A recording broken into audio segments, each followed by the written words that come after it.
أعوذ بالله من الشيطان الرجيم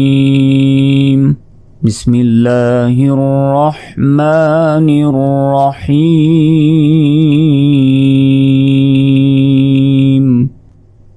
تبارك الذي بيده الملك তাজবত্তা বা খারা জবর বা রজবর র কাফ লাম জবর কাল তাবারাকাল লাম জবর লা জাল ইয়াজের জি লাযি এখানে এক আলিফ কারণ জের বাম পাশে ইয়া সাকিন রয়েছে তাই এখানে এক আলিফ পরিমাণ টেনে পড়তে হবে বাজের বি ইয়া জবর ইয়া দাল জে দি হা লাম জের হিল বি ইয়া দি হিল মিম লাম পেশ মুল কাপ পেশ কু মুলকু এখানে যদি আমরা ওয়াকফ করি তাহলে মুলক শেষের অক্ষরে সাকিন হিসাবে উচ্চারণ করতে হবে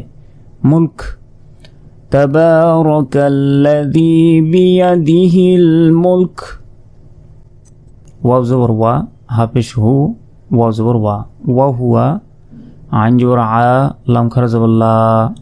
আলা কাপ লাম পেশ কুল লাম জেল্লি কুল্লি শিন ইয়া জবর শাই হামজা দুজের ইউ গুন্না কারণ এই দুই জের এটা হচ্ছে তানবিন তানবিনের পরের অক্ষর কফ এটি ইকফার অক্ষর তাই এখানে গুন্না করে পড়তে হবে শাইইন কফ জবর ক দাল ইয়াজে দি রফেশ রু